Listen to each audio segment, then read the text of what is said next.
Welcome back to News Today on Africa Television, and this is the conversation segment, and we are assessing the much Peter Mbah, the governor of Enugu State, has done for Enugu State. Now it's been 2 years, almost 2 years since he took the mantle of leadership. Is he fulfilling his campaign promises? Now, to answer this question, I've been joined by Mr. Darlington Nnamani, a public affairs analyst. Good afternoon, sir. Good afternoon. Thank you so much for joining me on the show. Thank you. Now, what's your general overview with the whole thing Mr. Peter Mbah has been doing for Enugu State within this period? Okay. In Enugu State today, you go throughout the streets of Enugu, you see people are happy with what the governor is doing. And before he came to office, he said that he's going to construct about 10,000 kilometers of road. Mm-hmm. And we had a lot of naysayers who were doubting the fact that how can he do that? And today we have Enugu State's asphalt plant, one of the best asphalt plants in Southeast and in Nigeria at large. The governor also spoke about resuscitating the moribund asset in the state. If you go through the International Conference Center, you see that the work is 100% ready. Mm-hmm. And I think the governor will be commissioning it very soon. You go through the transport sector, you see the modern bus terminal here and there, the Holy Ghost, the one in Gariki, the one in Apapa, the one in Nsoka. Then you go to agriculture. We saw when His Excellency commissioned the natural tractors firm that came from Denmark. Mm. You go to security, you see the command and control, you see security, DRS, Distress Response Squad, you see them throughout the whole city of Enugu State and also in the rural areas. You go through the roads, you see people every day. If you pass through in Enugu State, maybe you pass through a bad road at night. The next morning, when you wake up, you must see a new road paved for you. So we go to education too. His Excellency is also doing well with the 260 smart schools. Now we have about 8 government technical college, vocational technical colleges are coming up in Enugu State. Yes. We have model smart schools too. One in each local government, 17. So this is a governor that is audacious, that has a humongous plans and humongous visions for the state, and is matching his words with a lot of projects that is ongoing in the state. So I can say that His Excellency is on the right track. He's delivering on all his mandates, all his promises that he said. There's nothing that the governor said in his manifesto that he's not doing something about it today. So His Excellency is doing excellently well in Enugu State, and it's something that everybody knows about. We cannot deny that he's doing so much, and this is something we actually commend for him. So now I would like us to point out to some few things because of time. And first of all, let's start with the smart growing schools. I mean, it's a very good idea that we go into technology aspects of education, explore the world. But what do you think about building new schools instead of renovating the government schools we had? Now, it now looks like it's been abandoned while we focus on the new one. I mean, there are teachers, a particular set of teachers that will be trained for that particular school, and also moving ahead, you understand? So what is the fate of now the old government schools we have and the teachers who are in that school? Okay, thank God you said old government schools. It's going to be old. Yeah, it's old because, we have a problem. And most of the problems we have today in Nigeria, in Africa at large, is the quality of education that our children have. You can't say you want to reduce unemployment in the state, you want to create jobs without having employable youths that will take up those jobs. Today, the learning system have moved from those kind of things that they teach you, the normal way of learning. Yes. We are talking about new way of learning pedagogy today. That is learning by doing. So you can't just renovate those schools. It will not meet to the 21st century, the new world order that we're talking about. Now we have school and students that can learn artificial intelligence, mechatronics, robotics, AI, embedded schools. We have a lot of that is the way the world is going today. So you have to inculcate those children from age 3, those cynical values, those things that will make them become employable tomorrow, those things that will make them become, creator of jobs. So if you continue to lay in the past, we will not have the future that we want. And most of the insecurity we suffer today is because of lack of education for most of our young people. So the governor is trying to solve a problem that will become youthful. We will see people that are learning from those things become useful to themselves and they start exporting those knowledge they have learned in Enugu State. And I think I read somewhere where the state is, where some states governors are talking about learning the Enugu State's smart school. And I saw the president, vice president, Shetima, commending the governor for this innovative way of learning. So we are moving from the older ways. Thank God. And you also said old. I said old school because it's definitely going to be old now. We're going to refer to it as old. But I was like, my concern is what is now going to be the fate of those schools? Are we not going to have students in those schools anymore? Are we not, the teachers, are they going to now become unemployed because they are not qualified to be in the smart school? No, there's no how the teachers will become unemployed, because if you see, the governor is constructing an experiential learning center where those teachers, about 11,000 teachers, will be trained from, I heard him saying, from now till June next year. So those teachers, you can't give what you don't have, So teachers need to be upgraded. Teachers need to know the 21st century modern way of teaching people. Teaching by learning, learning by doing. So there's no how they are going to be faced off. These are the Enugu that will also benefit from it. So this is a massive construction of schools that will touch and affect the lives of the people, ordinary people of Enugu people. And the most important thing is that the school is free of charge. No parents were told or will be told to pay. So these things are free of charge. And I heard the Excellency said that about each of the smart schools will cost the state over 1 billion naira. And this is not just the brick and mortar. This is about equipping those schools to meet the 21st century standard and world order that we're talking about. Great. So now the solution to that, I guess the solution is now that the teachers should also go and enroll in the teaching so that they can stay.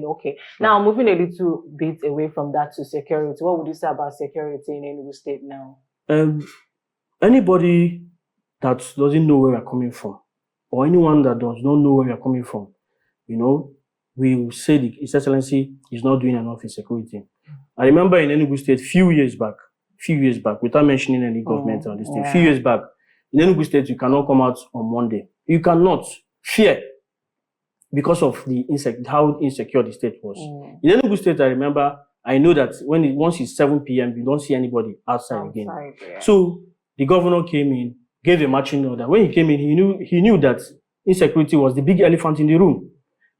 He gave a marching order that we end sit at home in Enugu State. There's nothing. We have even banished it and we have even forgotten about sit at home in Enugu State. Enugu State is moving very well. That is why we're able to attract a lot of foreign direct investment. I watched and I read the statistics where they made about 6 states were able to attract foreign direct investment. And Enugu State government was part of it. When you talk about debt reduction, Enugu State government reduced the debt of Enugu State of $36.8 million. Where some governors are increasing their debt. Governor Peter Mbah is reducing their debt. Interesting. Now, still on insecurity and security, we have curfew in Enugu State, which is around 9 p.m., you understand, and it is affecting our nightlife. There's this nightlife we knew in Enugu for many years ago. So do you think keeping up with the curfew, do you think it's still a good idea, or we increase the security agency or security style at night while we remove the curfew so that we can bring back the old nightlife we had, just like, which is, I think, is still in accordance with what Peter Mbah wants when it comes to tourism and Now, if you talk about the curfew, I knew and I know vividly that it's not this administration that imposed that curfew. But you don't just remove curfew like that without bringing out measures. You understand? Now, the governor is, we're having new bus terminals that are coming up. We're having the Enugu State taxi that is also coming up. So all those things that are coming up in Enugu State will kill the insecurity because it will be well security embedded. You understand? The buses, we have the information of people that are coming in the bus. The taxis too also are going to also have it. That is why if you go throughout the state, we see new bus park, new bus waiting bus and this thing in the state. Yeah. So all these things are measures Bus stops. that His Excellency is building. All these things are measures to to phase out that coffee that we have in Enugu State, because His Excellency is very, very key in bringing people to Enugu State. He's talking about bringing about 3 million visitors a year in Enugu State. So this is why we are talking about the 5-star hotel that is building beside the International Conference Center. And this is why we're talking about Enugu Air too. Because of the innovative things that is happening in Enugu State, people want to come. People are coming into the state. So I wanted to board a flight from Enugu to Abuja last week, and it took me days. I couldn't find a flight.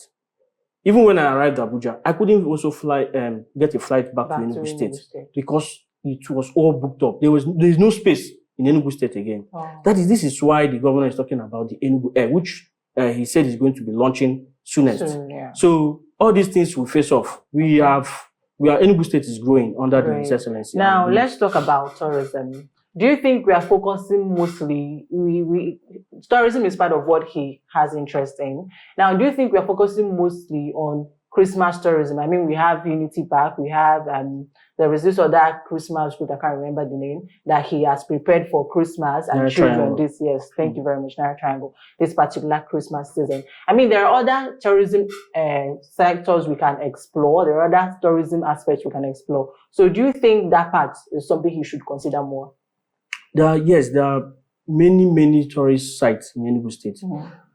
When the Minister for Culture, Tourism and Creative Economy came to Enugu State, she applauded His Excellency. She said that Enugu State is the luckiest. Enugu State is lucky to have Peter Mbah because she saw a lot of tourism potentials in the state, and the governor is tapping to those tourism potentials. This is the governor that is just 18 months in office. There are a lot of things that's coming up. We have, I think, the Commissioner for Culture was talking about the Ngo Park, the hills at somewhere at Akuke Beach and all that thing. So there are a lot of work that is going there, the Ogu Games Village and other things. So I don't believe that it's just because of Christmas. His Excellency is keen to see that people come to Enugu State, because if people do not come to Enugu State, there is no how the sector will be transformed, and we have to make sure that private sectors the businesses that private sectors are into are thriving. So you need people to come into the state. And Enugu State has that potential because we are under the right leadership of the governor here. Yes. Now, this is the last question, which is basically about civil service. So we know that he has increased the minimum wage to 80,000 naira, has implemented 80,000 naira. But then nobody's talking about retired civil servants, the pensioners, and their gratuity. We don't hear much about it. Why? No, there's no how you say we don't hear more about it. This is why you are a journalist. Yes. You have to do your investigation. That's what I'm saying. I've asked, but the thing in front of the line is increasing civil servants' minimum wage, which has been done, and we applaud that. But then we are not seeing any plans to clear off gratuities of retired civil servants. There's no how you say you are not seeing any plans to clear off. See, government is continuous because the past, I don't want to call any name, past government might have owned money. Do you understand? I believe that His Excellency has done a lot in the pensions and gratuity of civil servants in the state because he's a father. He understands the feelings of what the poor people are going through. This is why the national minimum wage was 70,000 naira, but increased it to 80,000 naira. Before then, he has been giving them the civil servant wage award of extra 25,000 naira every month. So how will somebody that increased the minimum wage of national minimum wage from 70,000 to 80,000 naira and also was giving wage award to civil servants, how will you say that he's not interested in the pensions and gratuity? I'm not saying he's not interested, but I'm not saying he fast tracking and a work on that, because I also have, it's not just about me being a journalist or sitting down here. I've met these people who are retired pensioners, and I've heard them talk. I've heard them express how they feel. So that is why I'm asking, is there any move or any work towards that There are so direction? many ways. There are so many moves by the state government to do that. The state government is even doing that already. Okay. Because maybe those people you interviewed, they asked all the pensioners to bring out their profiles. You understand? To go for revalidation, because you can't just go and pay ghost people, ghost workers. They are doing their verification, So, which keeps the pension coming in monthly. Yes. The pension comes in monthly. Yes. I am not denying that. I know about that. The pension, because they go for verification, I think every 3 months or more. Yes. But the gratuity, which is the chunk of what they want to invest to do better, which is where they focused on when they were working and expecting that once they are done working, this gratuity comes in so that they can establish themselves as they retire. Yes, this is why I said, as a journalist, you have to be very, very informed. You understand? You don't just hear something. Maybe, when was the last time? Maybe it was 3 months ago or something. You have to take into consideration good information from the both sides. You understand? So that is why they said the reason why God gave us 2 ears is for us to hear from the right side and also from the left side. So you must be, when you interview one person, so you can't use that the answer of that person to generalize what is happening in any particular sector. So this is your work as a journalist too. Exactly. You're making it look like I am doing, just like what I've explained to you. I have done my work. I'm still doing my work. I have them under my belt. I know them in person. So I actually follow them. I know when they do their verification and all that. Now they keep on saying the same thing. Just like I said now, the pensions come in every month. Yes. But the gratuity is where they are asking questions. Yeah, I know people that have received their gratuity. In Enugu State. In Enugu State. I know people that have received their gratuity. That's why I said we don't just hear from the left side. Maybe those people that you met have not fulfilled all the required documentation that will enable them to receive their own gratuity. I know that the state government is doing a lot of things about it. All right. Thank you so much for your time on the show. Thank you very much for helping us answer questions. And we're running out of time already and we have to round up. Thank you very much. Thank you very much. And that's the much we have on our bulletin this afternoon. Many thanks for staying tuned. Do well to follow us on all social media platforms at Afia TV Official. I am Okochukwu Osai. Many thanks for watching.